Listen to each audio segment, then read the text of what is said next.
నా తండ్రివి నీవే, నేను విడువను ఎడబాయను. రారాజువు నీవే, నా తండ్రివి నీవే, నేను విడువను ఎడబాయను. కలములతో రాయగలమా, కవితలతో వర్ణించగలమా, కలలతో వివరించగలమా నీ మహోన్నతమైన ప్రేమ.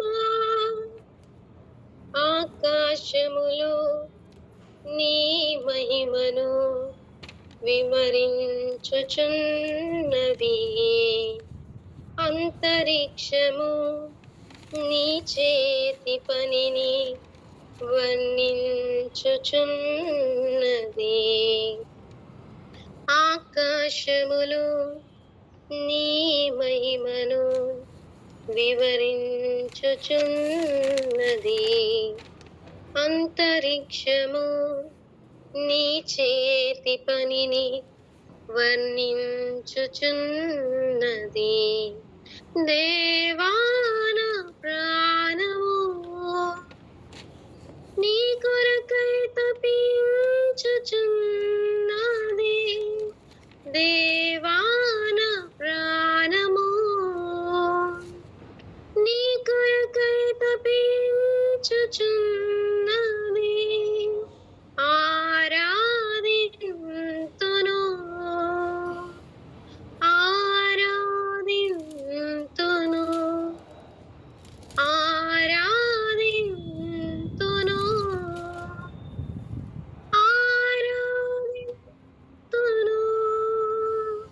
రారాజువు నీవే, నా తండ్రివి నీవే, నేను విడువను ఎడబాయను. రారాజువు నీవే, నా తండ్రివి నీవే, నేను విడువను ఎడబాయను. కలములతో రాయగలమా, కవితలతో వర్ణించగలమా, కలలతో వివరించగలమా నీ మహోన్నతమైన ప్రేమ. సేరాపులు కేరూబులు నిత్యము నిన్ను స్తుతించుచున్నవి, మహాదూతలు ప్రధాన దూతలు నీ నామము కీర్తించుచున్నవి. సేరాపులు కేరూబులు నిత్యము నిన్ను స్తుతించుచున్నవి, మహాదూతలు ప్రధాన దూతలు నీ నామము కీర్తించుచున్నవి. దేవా నా ప్రాణము నీ కొరకై తపించుచున్నది. దేవా నా ప్రాణము నీ కొరకై తపించుచున్నది. ఆరాధింతును, ఆరాధింతును, ఆరాధింతును, ఆరాధింతును. రారాజువు నీవే, నా తండ్రివి నీవే, నేను విడువను ఎడబాయను. రారాజువు నీవే, నా తండ్రివి నీవే, నేను విడువను ఎడబాయను. కలములతో రాయగలమా, కవితలతో వర్ణించగలమా, కలలతో వివరించగలమా నీ మహోన్నతమైన ప్రేమ.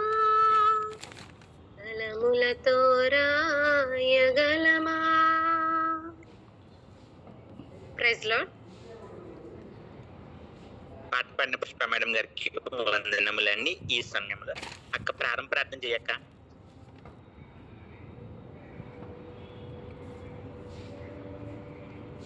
అక్క హలో హలో అమ్మా, అది ప్రార్థన చేయక్క. ఎవరమ్మా వచ్చిన ఉషా కిరణ్ గారు. అలాగే. మహాపరిశుద్ధిగా స్థితికర్త ఈ మధ్యాహ్న కాల సమయం ఉంది నేను ఇంతవరకు మాటల ద్వారా మీరు మహింపరచుకున్నారు ప్రభావ. నేను వాక్యం చెబుతున్నా మీరు దోషం మీరు మరుగుపరిచి మీరు మాట్లాడిన మేమందరం కూడా మరి మేమందరం మీరు అక్కడ వ్యక్తపెట్టడానికి కృప దయచేయమని చిన్న వారందరినీ కూడా వాడుకుని దాసుని కూడా మరుగుపరిచి మీరే మాట్లాడమని చేస్తున్నామని అడుగుతున్నాం తండ్రి. ప్రార్థన చేసుకున్న వందనములు. ఓకే, ఈ సమయంలో మనకి పాస్టర్ ఉషా కిరణ్ గారు వాక్యాన్ని అందించనన్నారు. వారిని జూమ్ తరపున ప్రేమపూర్వకంగా ఆహ్వానిస్తున్నాం. Welcome sir.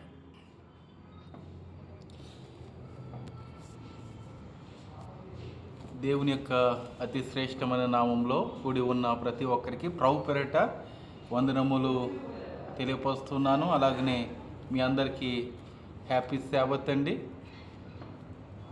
మరి ఈ యొక్క సమయం మందు కొద్దిమందిగా ఈ యొక్క జూమ్లో కూడి ఉన్న ప్రతి ఒక్కరికి ప్రభు పేరిట వందనాలు తెలియపరుచు ఉన్నాను. మరి ఈ యొక్క కొడుకును ప్రారంభించుకున్నటకు మరి చిన్న ప్రార్థన చేసుకుని ఈ యొక్క కొడుకును మనం ప్రారంభించుకుందాం. పరిశుద్ధుడా, ప్రేమల తండ్రి, మహోన్నతుడా, నీ యొక్క కృపను బట్టి మరొకసారి వందనములు. ఈ యొక్క దినమంతయునైనా నీ యొక్క సజీవ లెక్కల మమ్మల్ని నుంచి మరొకసారి నీ యొక్క వాక్యము వినటానికి, అలాగనే నీ యొక్క వాక్యము తెలియచేయడానికి మాకు ఇచ్చిన ఈ యొక్క గొప్ప అవకాశాన్ని బట్టి నీకు వందనములు. ఎందరో ప్రభువా మరి యొక్క దినము చూడనంటి వారు మరి కాలగర్భంలో కలిసిపోయి ఉన్నారు. వారికంటే మేము శ్రేష్ఠులము కాదు, కానీ నైనా నీ యొక్క ప్రేమ చొప్పున ఈ యొక్క దినమందు మమ్మల్ని సజీవ లెక్కలో ఉంచి ఉన్నారు. ప్రభ యొక్క దినమందునైనా వాక్యము వినిచుండగా చెప్పుచుండగా నీ యొక్క పరిశుద్ధాత్మ మా అందరితోటి సహవాసము కలిగించి మాకు కావలసిన వర్తమానం మీరు అనుగ్రహిస్తారని యేసు నామములో వేడుకుంటున్నాము తండ్రి, ఆమేన్. ప్రియ దేవుని విశ్వాసులారా, మరి గడిచిన 2 వారముల క్రితము చక్కటి వాక్యము ధ్యానం చేసుకుని ఉన్నాము. ఎవరికైనా గుర్తున్నదండి? దయచేసి మీ యొక్క ఫీడ్బ్యాక్ నాకు కావాలి. ఎవరికైనా గుర్తున్నదా? గడిచిన ఒక 2 వారముల క్రితము ఇదే సమయంలో మనము ఒక అంశాన్ని ఎత్తుపట్టి మనము వాక్యాన్ని ధ్యానం చేసి ఉన్నాం.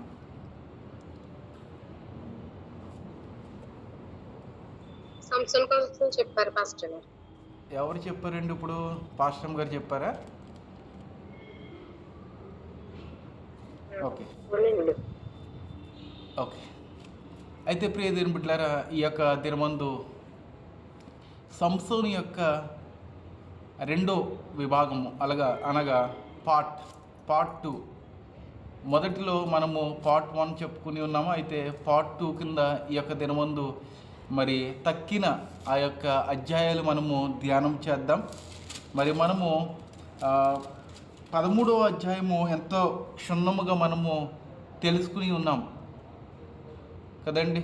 ఆ యొక్క వాక్యాన్ని మనము జ్ఞాపకం చేసుకున్నప్పుడు దేవుడు ఎంతగానో ఎన్నో మర్మములను మనకు బయలుపరిచి ఉన్నాడు. అలాగనే ఈ యొక్క దినమందు 14వ అధ్యాయంలో కూడా కొన్ని విషయాలు, మనకి తెలియని విషయాలు కూడా దేవుడు ఈరోజు మనతోటి మాట్లాడుతూ ఉన్నాడు.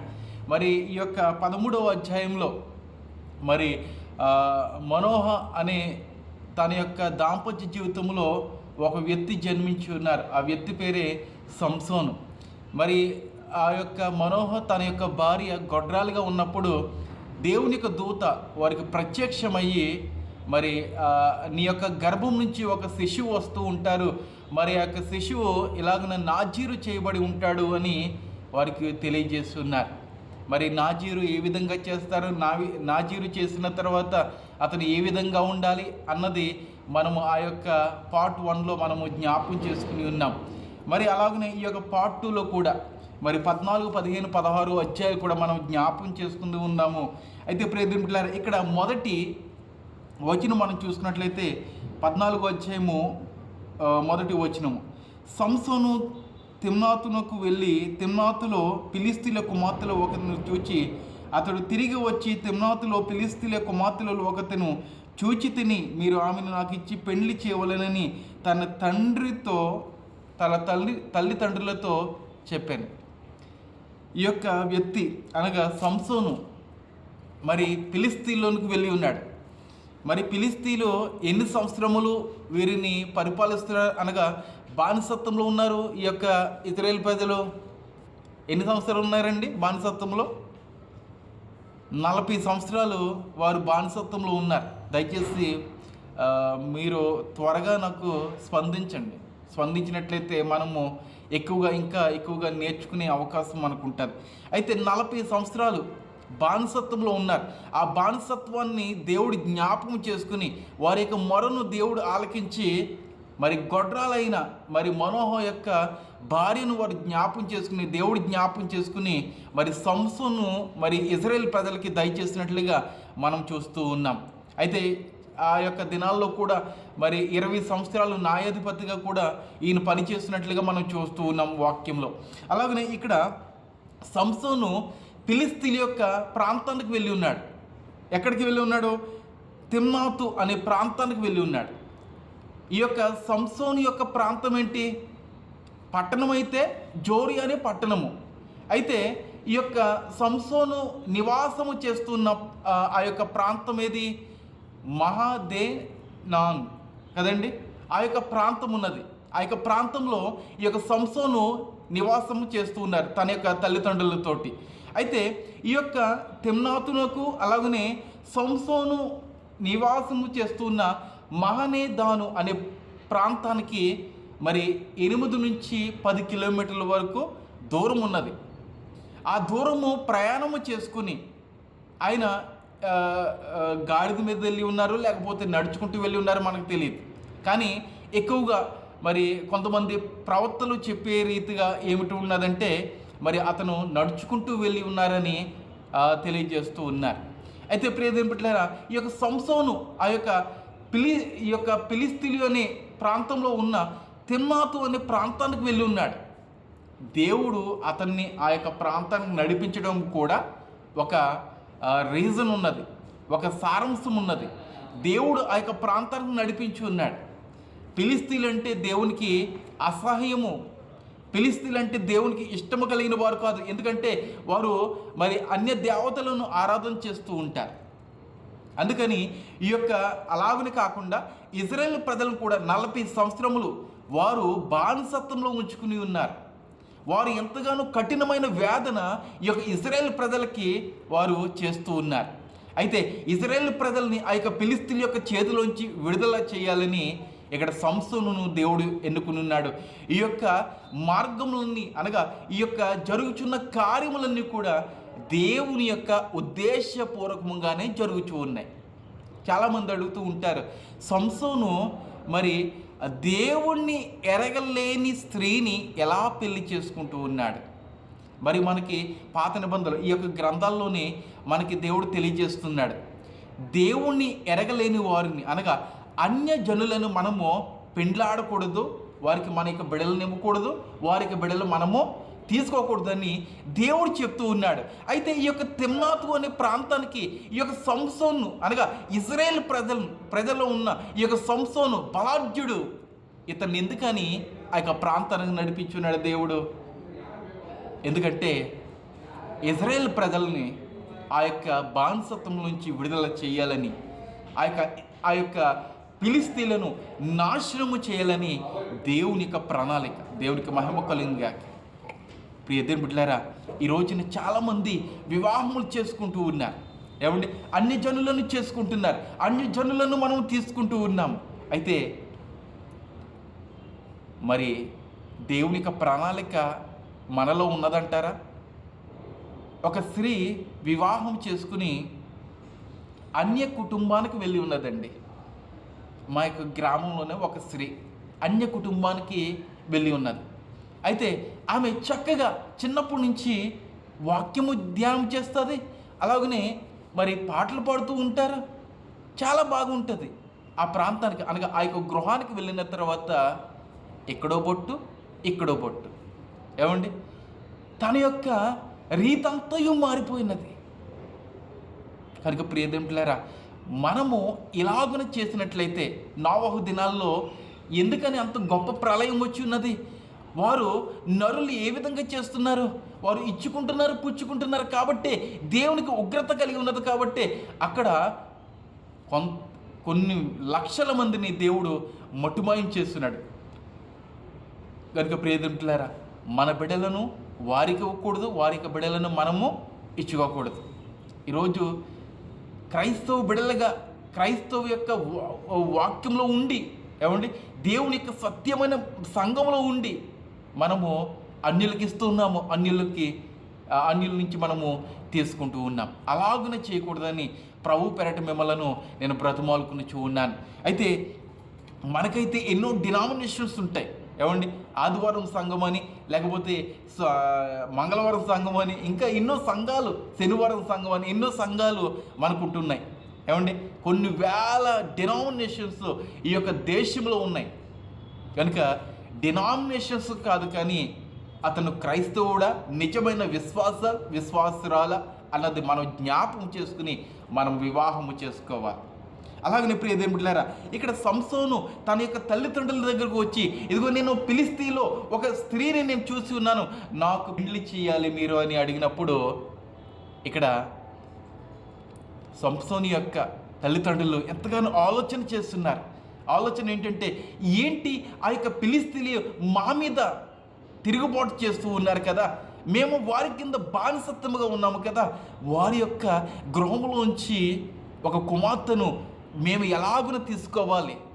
వారు దేవునికి హేయులు కదా, వారి యొక్క కుటుంబం నుంచి మేము ఎందుకని ఎలా తీసుకోవాలని ఆలోచన చేస్తున్నారు. సంసోను కూడా మరి అతని యొక్క మాటలను బట్టి బాధించినట్లుగా కూడా మనం చూస్తూ ఉన్నాం. అయితే ప్రియదేవులారా, దేవుని యొక్క ప్రణాళిక అది.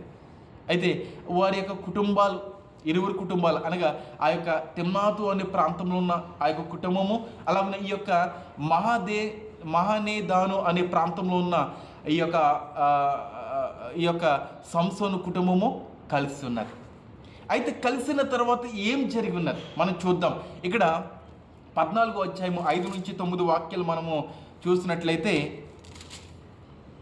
అప్పుడు సంసోను తన తండ్రితో కూడా తిమ్నాతునకు పోయి తిమ్నాతు ద్రాక్ష తోట వరకు వచ్చినప్పుడు కొదమ సింహం అతని ఎదుటికి బొబ్బరించుచు వచ్చెను.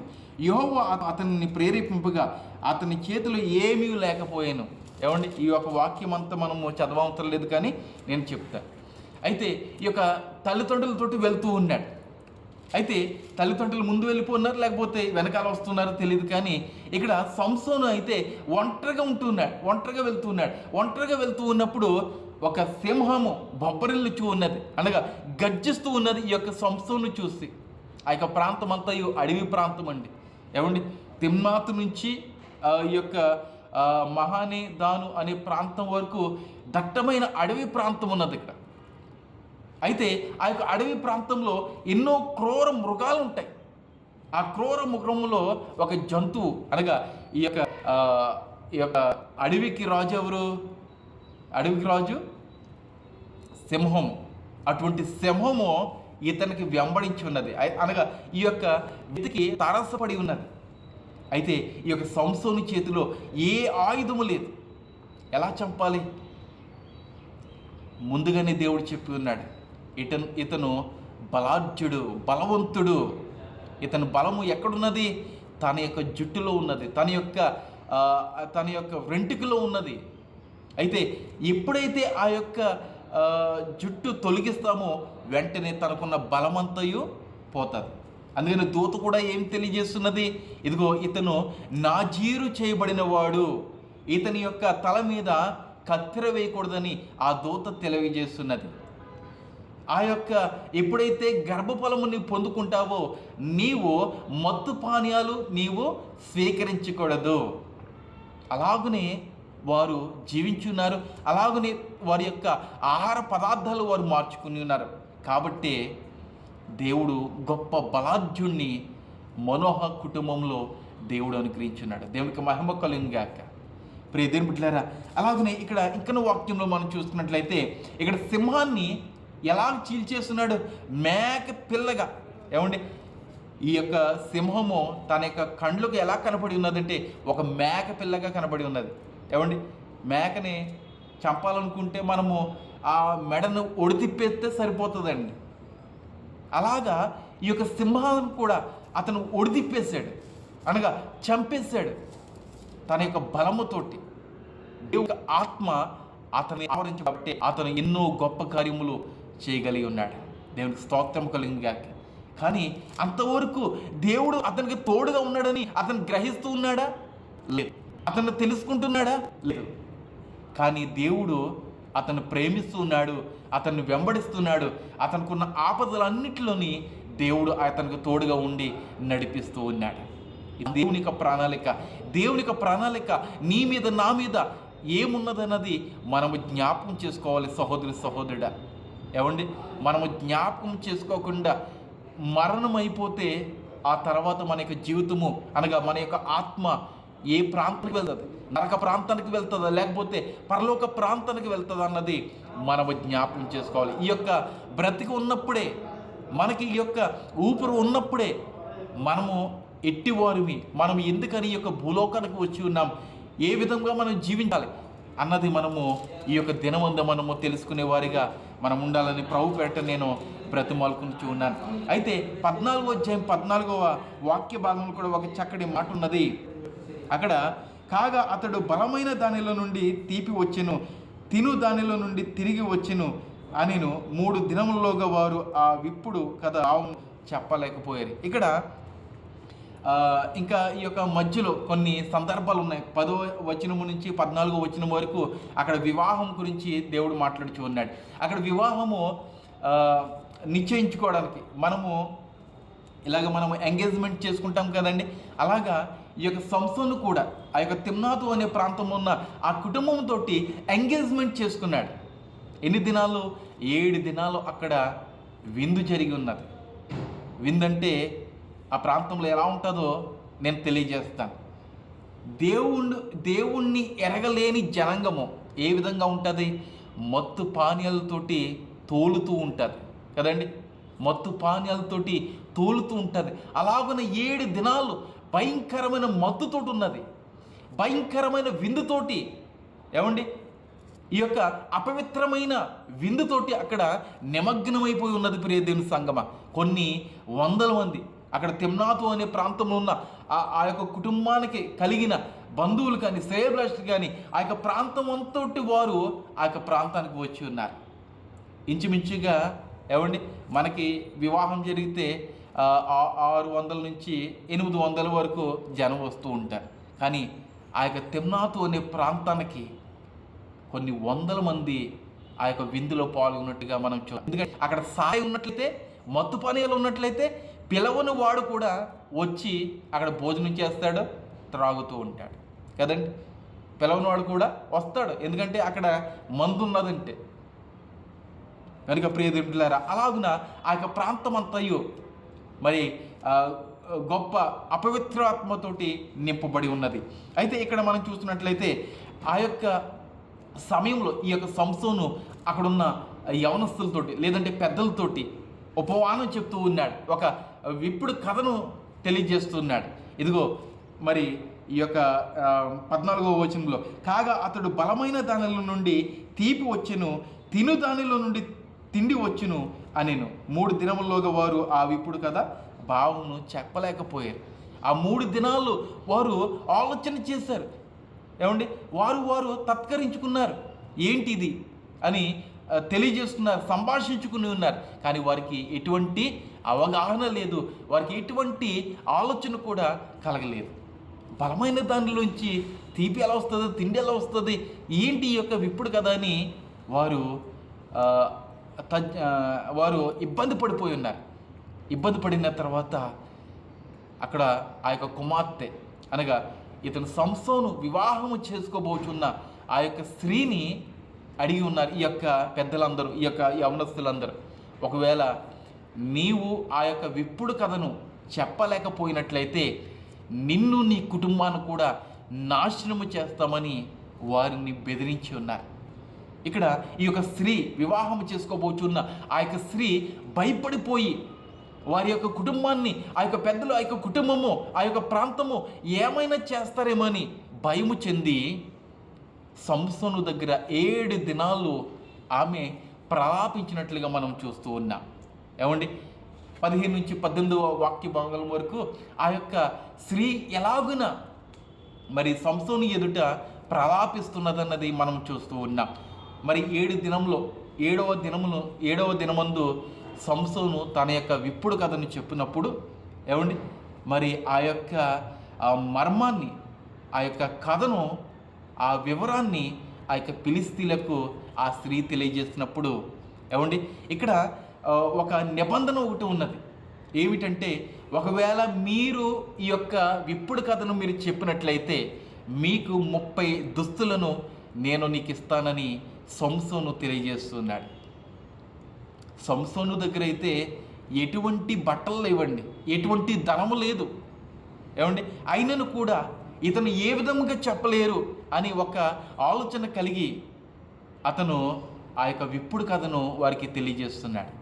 తెలియజేసిన తర్వాత వారు 3 దినాలు చెప్పలేకపోయి ఉన్నారు. అయితే 4వ దినం నుంచి ఆ స్త్రీని, అనగా సంసోను చేసుకోబోచున్న ఆ యొక్క స్త్రీని ఇబ్బంది పెట్టడం ద్వారా 7వ దినమందు, అనగా ఆ యొక్క ఎంగేజ్మెంట్ 7 దినాలు జరుగుతుందండి. 7 దినాలు చివరి దినమందు మరి సంసోను తన యొక్క వివాహం చేసుకోబోచున్న ఆ యొక్క భార్య అనకూడదండి, ఎందుకంటే అతను పెళ్లి చేసుకోలేదు, తనని చేసుకోబోచున్న ఆమెకు మర్మాన్ని తెలియపరిచి ఉన్నాడు. ఇదిగో ఒక సింహము ఇలాగ నీ చెప్పినప్పుడు ఆ యొక్క భావం అంతయు తన యొక్క జనులతో చెప్పినప్పుడు ఆ జనులందరూ సంసోను ఎదుట ఉపమానము తెలియజేస్తున్నారు, సమాధానం తెలియజేస్తున్నారు. మరి సమాధానము తెలియజేసిన తర్వాత 30 దుస్తులు వారికి బహుమానంగా ఇవ్వాలి. అతని దగ్గర ఏమీ లేవు. ఆ సమయమందు అతను వారి మధ్య నుంచి వెడలిపోయి 30 మందిని, అనగా ఫిలిస్తీయులను 30 మందిని హతము చేసి వారి యొక్క దుస్తులు మరి ఎవరైతే ఆ యొక్క భావాన్ని తెలియజేస్తున్నారో వారికి ఇచ్చినట్లుగా మనము చూస్తూ ఉన్నాం.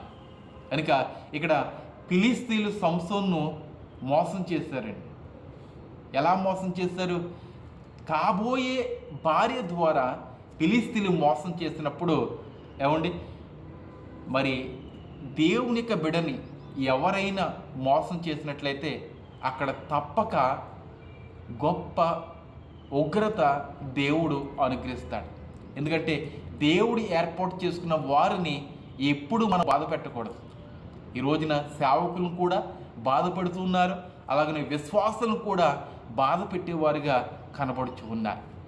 ప్రియదేవుని బిడ్డలారా, చులకనైన శ్రమ వచ్చినప్పుడు మనం విశ్వాసము కలిగి మనము ప్రార్థించినట్లయితే అంతకంటే గొప్ప విజయము మనము పొందుకోగలము.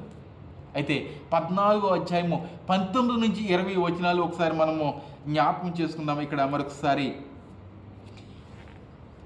యెహోవా ఆత్మ అతని మీదకి మరల రాగా అతడు అష్కెలోనుకు పోయి వారిలో 30 మందిని చంపి వారి సొమ్మును దోచుకుని తన విప్పుడు కథ భావము చెప్పిన వారికి బట్టలనిచ్చి అతడు కోపించి తన తండ్రి ఇంటికి వెళ్ళగా అతని భార్య అతడు స్నేహితునిగా భావించుకుని అతని చెలికానికి ఇవ్వబడెను. అయితే ప్రియదేవుని బిడ్డలారా, ఇక్కడ మనం చూసుకున్నట్లయితే ఇక్కడ ఎప్పుడైతే తన యొక్క భార్య మోసపరిచి ఉన్నదో తన యొక్క కుటుంబం మీద అసహ్యం పెంచుకున్నాడు, అనగా కోపం పంచుకున్నాడు. కోపం వచ్చిన తర్వాత వెంటనే ఇతను ఏం చేశాడు? తన యొక్క గృహానికి వచ్చేసాడు, అనగా మహానే దాను అనే ప్రాంతానికి వచ్చేసాడు. వచ్చేసిన తర్వాత కొన్ని దినాలైన తర్వాత మరలా తన యొక్క చేసుకోబోయే తన యొక్క భార్య మీద మరి ఆలోచన కలిగి అతను మరొకసారి తిమ్నాతు అనే ప్రాంతానికి వెళ్ళాలని ఆశపడ్డాడు. ఆశపడ్డాడు. అయితే ఆ ప్రాంతానికి వెళ్తున్నప్పుడు కూడా ఎన్నో భయంకరమైన దృశ్యాలు కూడా మనకి కనపడుచు ఉన్నాయి. ఇక్కడ 14వ అధ్యాయంలో ప్రాముఖ్యంగా మనం చూసుకోవాల్సినది ఏంటంటే, సంసోన్ని ఫిలిష్తీయులు మోసపుచ్చి ఉన్నారు. ఎలా మోసపుచ్చి ఉన్నారంటే, ఈ యొక్క చివరి వచనములో 7 దినాలు మరి అక్కడ విందు జరిగి ఉన్నది. మరి అతనికి వాగ్దానం ఇచ్చి ఉన్నారు, ఈమెను నీవు వివాహం చేసుకొచ్చని తన తండ్రి ద్వారా, తన యొక్క కుటుంబం ద్వారా, తన యొక్క ప్రాంతం ద్వారా కూడా వాగ్దానం ఇచ్చి ఉన్నారు. అయితే ఇతను కోపించి తన యొక్క తండ్రి దగ్గరికి వెళ్ళిపోయినప్పుడు వారు సంసోన్ని వారు మర్చిపోయి ఉన్నారండి. ఎరగలేని వారు ఎన్నో విధాలుగా మాటలు మారుస్తూ ఉంటారు. ఏమండి, నరమలేని నాలుక ఎన్నో విధాలుగా మాట్లాడుతూ ఉంటుందంట. ఏమండి, అన్య దేశస్థులు, దేవుణ్ణి ఎరగలేని వారు మాట మార్చేశారు. ఏమండి, ఆ యొక్క సంసోన్ని మోసపుచ్చి ఉన్నారు. వేరొక వ్యక్తికి వివాహం జరిగించినట్లుగా మరి ఈ యొక్క సంసోనికి ఆ యొక్క సమయంలో తెలియదు. అయితే ఇతను ప్రేమ కలిగి ఆ యొక్క తిమ్నాతు ప్రాంతానికి మరొకసారి ఆమె కొరకు వెళ్దామని ఆశపడినట్లుగానే అతను ప్రయాణమయ్యి తిమ్నాతు అనే ప్రాంతానికి మరలా వెళ్తున్నాడు. 15వ అధ్యాయం. కొన్ని దినములైన తర్వాత గోధుమల కోత కాలమున సంసోను మేకపిల్ల ఒకటి తీసుకుని తన భార్యను చూడవచ్చి, అంతఃపురంలో ఉన్న నా భార్య యొద్దకు నేను పోదుననుకొనగా. ఏమండి, అయితే ఇక్కడ మేకపిల్లని ఎందుకని తీసుకెళ్తూ ఉన్నాడు మనము జ్ఞాపకం చేసుకోవాలి. ఎందుకని మేకపిల్లని తీసుకెళ్తున్నాడు? ఈ రోజున మనము ఏదైనా గృహానికి వెళ్తున్నామంటే మనము పండ్లు తీసుకెళ్తాము, లేకపోతే ఏదైనా స్వీట్స్ ఏదైనా తీసుకువెళ్తూ ఉంటాం. ఎందుకంటే అది ఒక గుర్తు. అలాగనే ఈ యొక్క పాత నిబంధనలు కూడా కొంతమంది మరి సంసోను కూడా సమయోలు మరి సౌలు దగ్గరికి వెళ్ళినప్పుడు, అలాగనే ఇవన్నీ ఈ యొక్క బైబిల్ గ్రంథంలోనే రాయబడదు, కానీ కొన్ని సిద్ధాంతాలు మనం చదివినట్లయితే బాగా అర్థమవుతూ ఉంటాయండి. అయితే ఈ యొక్క సంసోను మరి మేకపిల్లని తీసుకెళ్తున్నాడు. ఆ మేకపిల్లని తీసుకెళ్ళిన తర్వాత వారి యొక్క కుటుంబంతో సత్య సంబంధం కలుగుతుందనే ఒక నిబంధన, మనం తీసుకువెళ్తున్నాము, అక్కడ నుంచి నేను తీసుకొస్తాను అనే ఒక నిబంధన. అలాగనే ఈ యొక్క ప్రాంతానికి, తిమ్నాతు అనే ప్రాంతానికి వెళ్ళాడు సంసోను. కానీ అక్కడ జరిగిన విషయము ఈయనకి తెలియదు. సంసోను ప్రేమ కలిగి, తన యొక్క భార్య కొరకు ప్రేమ కలిగి వెళ్ళి ఉన్నాడు. అంతఃపురానికి వెళ్దామని అనుకున్న సమయానికి ఆమె తండ్రి లోపలికి అతన్ని వెళ్ళనీయక. ఎందుకని వెళ్ళనివ్వలేదంటే, నిత్యముగా నీవు ఆమెను ద్వేషించితవనుకుని నీ స్నేహితునికి ఆమెను ఇచ్చితిని. ఆమె చెల్లెలు ఆమె కంటే చక్కనిది కదా, ఆమెకు ప్రతిగా ఈమె నీకుండా వచ్చును, చిత్తగించుమనెను. దేవునికి మహిమ కలుగుగాక. ప్రియ దేవుని బిడ్డలారా, ఇక్కడ రాహేలు లేయ కదండి, అక్కడ జరిగిన సందర్భమే ఇక్కడ కూడా జరుగుతూ ఉన్నది. ఇక్కడ సంసోను సందర్భంలో ఏంటి, ఆమె కంటే తన యొక్క చెల్లెలు ఇంకా చాలా బాగుంటుంది, ఆమెను నీవు వివాహం చేసుకోవచ్చని ఇతను తన యొక్క తండ్రి తెలియజేస్తున్నాడు. తిమ్నాతు అనే ప్రాంతంలో నేను ఒక కుమార్తెను నేను చూస్తున్నాను, ఆ కుమార్తెను నేను పెళ్లి చేసుకోవాలని తల్లిదండ్రులను ఒప్పించి మరి ఆ ప్రాంతానికి వెళ్ళి ఎంగేజ్మెంట్ చేసుకున్నాడు. సంసోను యొక్క ఆ యొక్క దేహము చాలా బాడీ బిల్డర్గా ఉంటుందండి, చాలా దృఢముగా ఉంటుంది. అలాగనే మనసు కూడా ఏదైతే నిశ్చయించుకుంటాడో, ఏదైతే కావాలని అనుకుంటాడో దాని ప్రకారంగానే ఆయన నిలబడతాడు. ఏమండి, తన యొక్క శరీరం ఎలా అయితే బలముగా ఉంటుందో తన యొక్క మనసు కూడా అలాగనే బలముగా ఉండేది. ఏమండి, ఆయన మాట మార్చేవాడు కాదు, ఆ మాటకి కట్టుబడి ఉండేవాడు సంసోను. ఈ రోజున మాటలు మారుస్తున్నాం, మనము సందర్భాలను బట్టి మనం మాటలు మారుస్తున్నామా? అలాగనే ఉండకూడదని ప్రభుపేట నేను బ్రతిమాలుకుని ఉన్నాను. అయితే ఆమె తండ్రి అనుచున్న మాట ఏంటంటే, ఆమె కంటే తన యొక్క చెల్లి ఇంకనూ చాలా సుందరముగా ఉంటుంది, ఆమెను నీవు వివాహము చేసుకోవాలని తెలియజేసినప్పుడు అతను సిద్ధపడలేదు.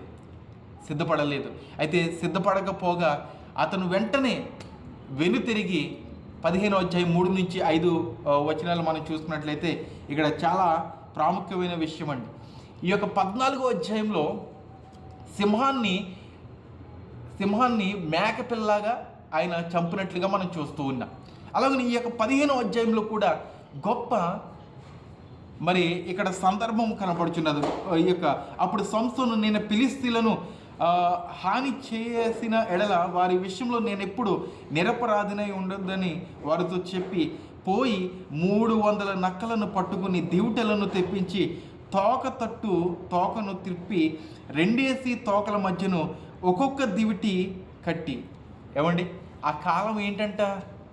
మొదటి వచనంలో ఉంటుంది, గోధుమల కోత కాలము. సుమారుగా ఇంచుమించుగా మరి ఏప్రిల్ మాసము, మే మాసము ఆ యొక్క సమయంలో ఉంటున్నది. అయితే ఈ యొక్క సమయంలో ఈ యొక్క సంసోను ఏం చేశాడు?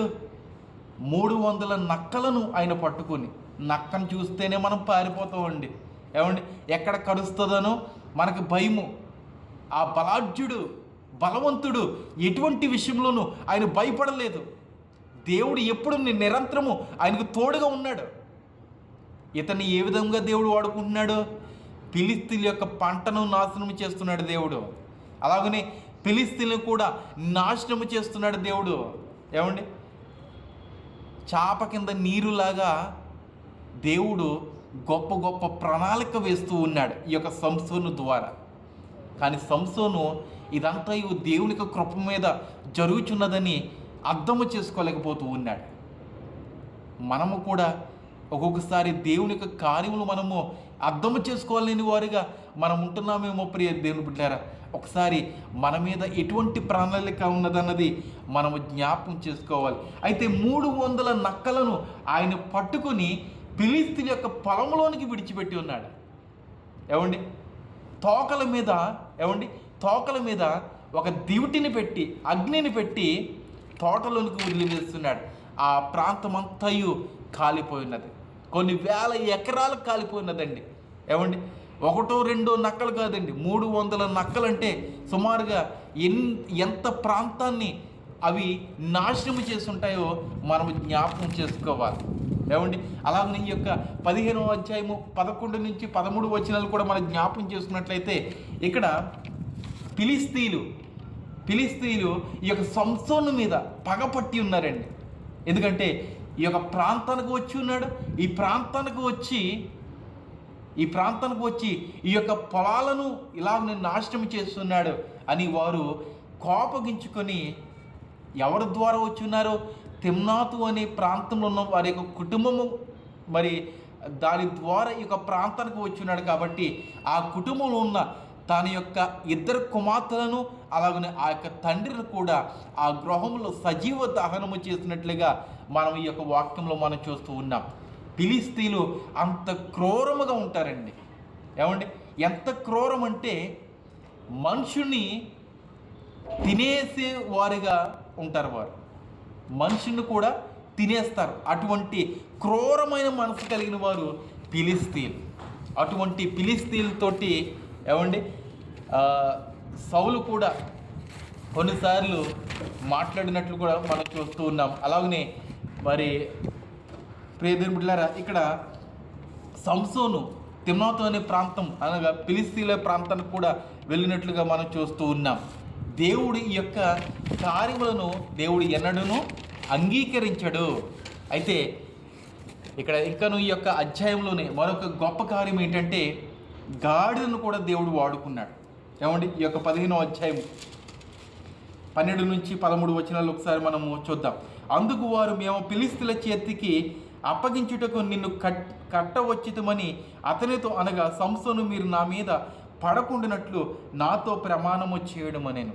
ఏమండి ఇక్కడ ఎందుకని ఈ యొక్క కొంతమంది దేవుని యొక్క ప్రజలే, ఇశ్రాయేల్ ప్రజలే ఈ యొక్క సంసోను బంధించడానికి వారు వచ్చి ఉన్నారు. సంసోను అప్పటికే ఒక బండ దగ్గర దాక్కున్నట్లుగా మనం చూస్తూ ఉన్నాం. అయితే ఈ యొక్క ఫిలిష్తీయులు వారిని బానిసత్వంలో ఉంచుకుని ఉన్నారు కాబట్టి వారితో మాట్లాడున్నారు ఈ యొక్క ఫిలిష్తీయులు అందరూ. ఇదిగో మీ యొక్క ప్రాంతంలో ఉన్న ఆ వ్యక్తిని మాకు బంధించినట్లయితే మిమ్మలను మేము వదిలేస్తామని ఒక నిబంధన వారు ఏర్పాటు చేసుకున్నారు. అలాగనే ఈ యొక్క సంసోన్ని బంధించి వారికి అప్పజెప్పుదామని మరి ఈ యొక్క పెద్దలందరూ ఆ యొక్క ప్రాంతానికి వచ్చినట్లుగా మనం చూస్తున్నాం. అందుకు వారు అలాగూ కాదు, నిశ్చయంగా మేము నిన్ను చంపము, కానీ నిన్ను గట్టిగా కట్టి వారి చేతికి మేము అప్పగించేదామని చెప్పి 2 క్రొత్త తాళ్ళ చేత అతన్ని కట్టి ఆ బండ యొద్ద నుండి అతన్ని తీసుకువచ్చిరి. దేవుడికి మహిమ కలుగుగాక. ఏమండి, ఒక చక్కటి క్రొత్త త్రాళ్ళు కట్టి బిగించి అతన్ని బయటికి తీసుకొచ్చారు. మరి అతను ఆ తాళ్ళని ఏం చేస్తున్నాడో మనం కూడా చూద్దాం. అతడు లేహికి వచ్చే వరకు ఫిలిష్తీయులు అతనిని ఎదుర్కొని కేకలు వేయగా యెహోవా ఆత్మ అతని మీదకి బలముగా వచ్చినందున అతని చేతులకు కట్టబడిన త్రాళ్ళు అగ్ని చేత కాల్చబడిన జనపనార వలెనయ్యెను. సంకెళ్ళును అతని చేతుల మీద నుండి విడిపోయిన. దేవునికి మహిమ కలుగుగాక. ఏమండి, సింహంతో పోరాడుచున్నప్పుడు దేవుని యొక్క ఆత్మ వచ్చినది. నక్కలను బంధిస్తున్నప్పుడు దేవుని యొక్క ఆత్మ వచ్చినది. అలాగనే ఈ యొక్క ఫిలిష్తీయులు ఎప్పుడైతే ఇతన్ని అవహేళన చేస్తున్నప్పుడు, అనగా హేళన చేస్తున్నారండి. ఇదిగో మేము ఒక దేవుడిని నమ్ముకున్న వ్యక్తిని మేము బంధించి ఉన్నాము, అతను అసమానుడు, అతను ఎందుకు పనికిరాడు అని ఒక కేకలు వేస్తూ ఉన్నారు. మనల్ని కూడా ఎవరైనా తిడుతున్నప్పుడు కొన్నిసార్లు మన యొక్క మనసులో ఎలా ఉంటుందండి, కొంత అభిప్రాయం కలిగి ఉంటుంది. అతను ఏదైనా చేసేయాలి, అతను ఏదైనా మట్టు పెట్టాలి అని మనం అనుకుంటూ ఉంటాం. అలాగనే ఈ యొక్క ఫిలిష్తీయులు కేకలు వేస్తున్నప్పుడు, నిందిస్తున్నప్పుడు, అవహేళన చేస్తున్నప్పుడు ఈ యొక్క సంసోనికి కోపము రేగి ఉన్నది. కోపము రేగడము, అలాగనే దేవునికి ఆత్మ అతనికి తోడుగా ఉండటము, మరి రెండును కలిసి ఉన్నదంటే ఎంత విస్ఫోటనము అక్కడ జరిగి ఉన్నదన్నది మనం ఈ యొక్క వాక్యాలు మనం చూద్దాం. అయితే అతడు గాడిద యొక్క పచ్చి దవడ ఎముకను కనుగొని చెయ్యి చాచి పట్టుకుని దాని చేత 1000 మంది మనుషులను చంపాను. గాడిద దవడండి కేవలం ఇంతే ఉంటుంది. ఏమండి, గాడిద దవడ ఇంతే ఉంటుంది. అయితే ఆ దవడ పట్టుకుని ఎంతమందిని చంపాడు? ఇక్కడ ఎంతమందిని చంపాడు? అక్కడ మనం చూసినట్లయితే 1000 మంది మనుషులను అతను చంపాడు. ఒక గాడిద దవడతోటి ఆయన 1000 మందిని చంపినట్లుగా మనం చూస్తూ ఉన్నాం. గాడిద దవడతోటి మనము ఏమైనా చేయగలమంటే చేయగలము. సంసోను చేసినట్లుగా మనము గాడిద దవడ పట్టుకొని ఏదైనా మనం చేయగలం. అంటే గాడిద దవడ అంటే ఎముకను పట్టుకుని కాదండి, పరిశుద్ధ గ్రంథము, ఈ యొక్క గ్రంథాన్ని పట్టుకొని మనం ఏమైనా చేయగలము. అక్కడ 1000 మందిని చంపాడు. ఇక్కడ ఈ యొక్క వాక్యాన్ని పట్టుకొని చనిపోయిన 1000 మందిని మనము రక్షించగలము. దేవునికి మహిమ కలుగుగాక. ఏమండి, ఫిలిష్తీయులు కాదండి, దేవుళ్ళు లేని వారిని, అనగా దేవుణ్ణి ఆరాధన చేయలేని వారిని, దేవుణ్ణి సంపూర్ణముగా అంగీకరించలేని వారిని మనము ఈ యొక్క వాక్యం ద్వారా మనము రక్షించగలము. అయితే ప్రియ దేవుని విశ్వాసులారా, ఇక్కడ అప్పుడు సంసోను గాడిద దవడ ఎముకతో ఒక కుప్పను 2 కుప్పలను నేను చంపి ఉన్నాను. గాడిద దవడ ఎముకతో 1000 మంది నరులను చంపి ఉన్నాను అనేను. అతడు చెప్పుడు చాలించిన తర్వాత ఆ దవడ ఎముకను చేతి నుండి పారవేసి ఆ చోటికి రామల్తేహి అను పేరు పెట్టాను. అప్పుడు అక్కడ ఏమండి 1000 మందిని చెప్పాడండి. తన యొక్క బలము అనగా కొంచెము క్షీణించినప్పుడు ఇతను 18వ వచనం చూద్దాం. అప్పుడు అతడు మిక్కిలి దప్పికొనినందున యెహోవాకు మొరపెట్టి, ఈ యొక్క సమయంలో కూడా దేవునికి మొరపెట్టాడు. ఇక్కడ ఈ 14వ అధ్యాయం నుంచి ఈ యొక్క 13వ అధ్యాయం నుంచి ఈ యొక్క 15వ అధ్యాయం వరకు సంసోను ఎన్నిసార్లు దేవుణ్ణి అడిగి ఉన్నాడో మనం చూస్తున్నాము. అలాగనే సంసోన్ని దేవుడు ఎన్ని విధాలుగా ఆయన బలపరుచున్నాడో మనం చూస్తున్నాం. అలాగనే ఇక్కడ మిక్కిలి వ్యాధ కలిగినప్పుడు, మిక్కిలి దాహము కలిగినప్పుడు ఇతను దేవునికి మొరపెట్టి ఉన్నాడు. సమస్య మనకు వచ్చినప్పుడు వెంటనే దేవునికి మొరపెట్టినట్లయితే ఆయన తప్పక మనకి ఆయన తీరుస్తాడు. ఏమండి, 1000 మందిని ఆయన చంపున్నాడంటే ఎంతగా అలసిపోయి ఉంటాడంటారు? ఒక వ్యక్తి 1000 మందిని చంపున్నాడండి. ఒక వ్యక్తి ఒక 50 మందిని చంపున్నాడంటే పర్వాలేదు, 1000 మందిని చంపి ఉన్నాడు. అక్కడ ఒక గొప్పగా చేసినట్లుగా మనం చూస్తూ ఉన్నాం. అయితే ఆయన దప్పికొనున్నప్పుడు యెహోవాకు మొరపెట్టినప్పుడు, నీవు నీ సేవకుని చేతి వలన ఈ గొప్ప రక్షణను దయచేసిన తర్వాత నేనిప్పుడు దప్పి చేత చచ్చి సున్నతి పొందని వారి చేతిలోనికి పడవలెనా అని వేడుకొనగా, అక్కడ సౌలు రాజుగా ఉన్నప్పుడు దావీదు గొలియాతుతో పోటీ పడుతున్నప్పుడు గొలియాతుని ఈ యొక్క దావీదు అంటున్న మాట ఏంటంటే, ఈ యొక్క సున్నత లేని ఈ యొక్క గొలియాతు, సున్నత లేని ఈ యొక్క ఫిలిస్తీయులు అవహేళన చేయటమో ఇది సాధ్యమా అని దావీదు అని అక్కడ తెలియజేసినట్లుగా మనం చూస్తున్నాం. అలాగనే ఇక్కడ సంసోను కూడా ఆ సున్నత లేని వారి చేతిలో నేను పడుట మేలా న్యాయమా అని దేవునికి మొరపెట్టుచూ ఉన్నాడు. అయితే ప్రియదేవుని బిడ్డలారా, అక్కడ వేడుకొనగా దేవుడు లేహిలోనున్న ఒక గోతిని చీల్చెను, దాని నుండి నీళ్లు బయలుదేరును, అతడు త్రాగిన తర్వాత ప్రాణము తెప్పలిన బ్రతికెను, కాబట్టి దాని పేరు నేటి వరకు ఎన్మకోరి అనబడిను. అది లేహిలో ఉన్నది. అతడు ఫిలిస్తీన్ల దినములలో 20 ఏండ్లు ఇశ్రాయేలుకు న్యాయాధిపతిగా ఉండెను. 20 ఏళ్ళు ఆయన న్యాయాధిపతిగా ఉండినట్లుగా మనం చూస్తూ ఉన్నాం. ఏమండి, ఒక గోతుని చీల్చాడండి దేవుడు. ఆ యొక్క మోషే ఉన్న కాలంలో బండను చీల్చాడు దేవుడు. ఇక్కడ ఒక సరస్సును దేవుడు చీల్చినట్టుగా, ఒక గోతుని చీల్చినట్టుగా మనం చూస్తున్నాం. దేవుడు ఇన్ని అద్భుత కార్యములు ఈ యొక్క గ్రంథంలో చేస్తే మన యొక్క కుటుంబంలో ఆయన చేయడంటారా? ఆయన తప్పక చేస్తాడండి. ఆయన తప్పక చేస్తాడు. ప్రతి విషయంలో దేవునికి మనము నిందారహితులుగా ఉన్నట్లయితే, దేవునికి అనుకూలము కలిగిన బిడ్డలుగా మనం ఉన్నట్లయితే దేవుడు తప్పగా మన పక్షముగా ఆయన వాదిస్తాడు. ఒక మాట నేను తెలియజేయాలని ఆశపడుచు ఉన్నాను. ప్రియ దేవుని బిడ్డలారా, మన పక్షముగా మనం వాదించుకున్నట్లయితే దేవుడు మన పక్షముగా వాదించడం అర్థమవుతుందా? మన పక్షముగా మనం వాదించుకున్నట్లయితే దేవుడు మన పక్షముగా వాదించడం. ఒకవేళ దేవుడే మన పక్షముగా వాదిస్తాడో, నేను గమ్మున కూర్చుని నేను ప్రార్థన చేస్తానంటే ఆయనదే యుద్ధము, యెహోవాదే యుద్ధము. దేవునికి మహిమ కలుగును గాక. ఈ యొక్క ఫిలిస్తీయులను అంచెలంచెలుగా దేవుడు మటుమాయము చేస్తూనే ఉన్నాడు సంసోను ద్వారా. సంసోన్ని దేవుడు ఎన్నుకుని ఉన్నాడండి. 40 సంవత్సరములు ఇజ్రాయెల్ ప్రజలు బానిసత్వముగా ఉన్నారు కాబట్టి ఆ బానిసత్వం నుంచి విడుదల దయచేయాలని ఈ యొక్క సంసోను ఎన్నుకున్నాడు. సంసోను చనిపోయినప్పుడు ఏమండి కొన్ని వేల మందిని చంపినాడు. బ్రతికి ఉన్నప్పుడు కంటే చనిపోయినప్పుడు కొన్ని వేల మందిని చంపినట్లుగా ఈ వాక్యము మనకి తెలియపరుస్తూ ఉన్నది. ప్రియదేవుని బిడ్డలారా, సంసోను యొక్క బలము మనలో ఉన్నది. ఏమండి, మనము నాజీరు చేయకపోయినా మనము దేవుని నమ్ముకున్నామంటే, దేవునికి ఈ యొక్క హృదయము మనము ఇచ్చినట్లయితే మనము నాజీరు చేయబడిన వారమే. మన యొక్క బలం ఎక్కడ ఉంటుందంటే ఈ హృదయంలో ఉంటుంది. ఈ హృదయంలో నిత్యము నీరు వలె దేవుని యొక్క వాక్యము పారినట్లయితే దేవుని యొక్క బలము మన యొక్క శరీరం అంతయు కుమ్మరించబడుతుంది.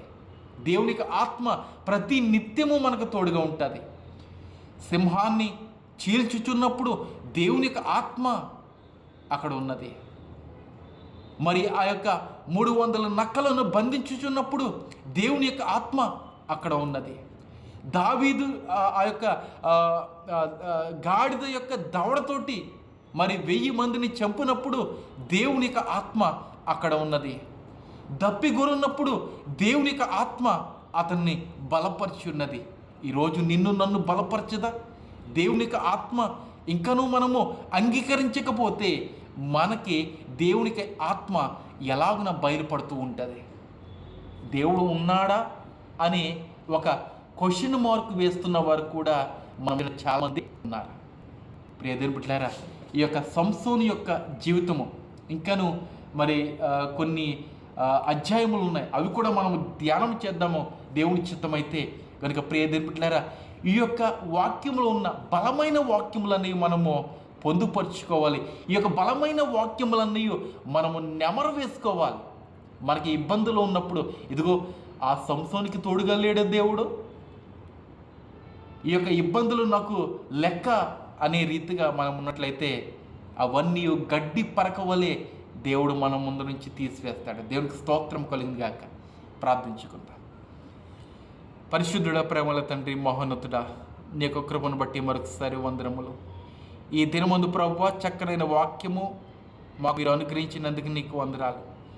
సంసోనుకి మీరు ఎలా అయితే తోడుగా ఉన్నారో, అతన్ని ఎలా అయితే భద్రపరిచి ఉన్నారో, అలాగనే మమ్మల్ని కూడా మీరు భద్రపరచండి. క్షేమకరమైన వాతావరణాన్ని మాకు మీరు అనుగ్రహిస్తున్నాడు ఇచ్చుకున్నాం తండ్రి. ప్రభు, నిశ్చితమైతే మా పాపములన్నీ మీరు క్షమించండి, మా దోషములన్నీ మీరు భరించి సిలువలో వేలాడి ఉన్నారు తండ్రి. ఇదిగో ప్రభువా, ఇంకను దేవుడనేవాడు ఉన్నాడా అనే ప్రశ్న క్రైస్తవులు ఇంకను మెదులుచు ఉన్నదయ్యా. నీవు మాకు తోడుగా ఉన్నావని మేము నమ్మకము కలిగి, పరిపూర్ణమైన జ్ఞానము కలిగి, పరిపూర్ణమైన విశ్వాసము కలిగి నీ ఎదుట ఉండటానికి మాకు సహాయం చేయండి. అటువంటి బలము మాకు అనుగ్రహిస్తున్నాడు చూన్నాం. ఇదిగో ప్రభు, ప్రత్యేకంగా ప్రార్థన అవసరాలు ఎవరైనా కోరినట్లయితే వారికి ప్రార్థన మీరు ఆలకించండి. వివాహముల గురించి ప్రార్థిస్తూ ఉన్నాం. నా కుటుంబానికి మంచి మరి వధువును వరుణుని వారికి కుటుంబాలకి మీరు అనుగ్రహిస్తారడుచు ఉన్నాం. ఆర్థిక సమస్యలు ఎవరైనా ఉన్నట్లయితే వారి యొక్క ఆర్థిక సమస్యను కూడా మీరు తొలగించండి. ఎవరైనా అనారోగ్యంగా ఉన్నట్లయితే వారిని కూడా మీరు బలపరచండి, స్థిరపరచండి. మా యొక్క ఇరుగు పొరుగు వారిని మీరు దీవించండి నాయన. మా యొక్క నాయకులను, సంఘాలను, విశ్వాసులను, శ్రేయోభిలాషులను, రక్త సంబంధులను ప్రతి ఒక్కరిని దీవించండి నాయన. ఇదిగో ప్రభా, ఎవరైనా గర్భఫలము లేని వారు ఉన్నారేమో వారికి గర్భాన్ని మీరు ముట్టండి, స్వస్థపరచండి. గర్భాన్ని ఇచ్చిన వాడు నీవే తండ్రి నైనా ప్రభువ. ఆ గర్భఫలముతో ఉన్న వారిని కూడా మీరు జ్ఞాపం చేసుకోండి. పాలిస్తున్న తల్లులను మీరు జ్ఞాపం చేసుకోండి ప్రభువ. ఇదిగో నైనా హాస్పిటల్లో ఉన్న వారిని మీరు జ్ఞాపం చేసుకోండి. బలహీనలను మీరు బలపరచండి నైనా. మీరే మహిమ పొందుకోండి. నిత్యము నీ కొరకు మేము ఎదురు చూసుకునే బాధ్యత, యోగ్యత మా అందరికీ మీరు అనుగ్రహిస్తారని యేసు నామములో ఈ కొద్ది విన్నపంలో అడిగి వేడుకుంటున్నాము తండ్రి. ఆమేన్, ఆమేన్. అందరికీ వందనాలు. Happy Sabbath. సార్ దీవెన చెప్పండి సార్.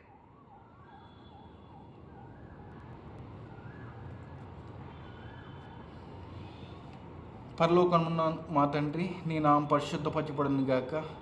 నీ రాజ్యం వచ్చింది కాక. నీ చిత్తం పరలోకమందు నెరవేరబడినట్లు భూమి మీద కూడా నెరవేరబడి గాక. మా అందరం నేడు మాకు దయచేయండి. మా రుణస్తులను క్షమించిన ప్రకారముగా మమ్మల్ని క్షమించండి.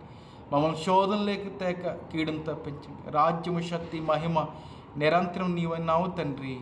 ఆమేన్. మన తండ్రి యొక్కయు కుమారుని యొక్కయు పరిశుద్ధాత్మ అన్యోన్య సహవాసము ఇప్పుడును ఎల్లప్పుడూను ఈ వాక్యము విన్నవారిని, ఆలకిస్తున్న వారిని, ఏకీపిస్తున్న వారిని సదాకాలము నీ యొక్క నీడలో దాచి కాపాడిను గాక. ఆమేన్, ఆమేన్. వందనాలు. ఓకే, అందరికీ వందనములండి. ఈ రోజు జుమ్లో పాటలు పాడిన వారికి, ప్రారంభ ప్రార్థన చేసిన వారికి, ఈ రోజు మనకి వాక్యాన్ని పాస్టర్ ఉషా కిరణ్ గారికి, జూమ్లో పార్టీ సభ్యులందరికీ వందనములండి. మనకి సాయంకాలం మళ్ళీ 8 గంటలకి జూమ్ ఉంటుందండి. సార్ ఈవినింగ్ 8కి మెసేజ్ చెప్పగలరా సార్? ఈరోజు కుదరదు సార్, ఏమనుకోవద్దండి. Okay sorry sir. ఈరోజు 8 మీరు చెప్పగలరా అండి ఈవినింగ్? లేదు సార్, ఈరోజు మీటింగ్ ఉంది సార్ మా afternoon. Okay sir. Thank you sir. Okay thank you sir. Zoom చేస్తారు సార్. Thank you.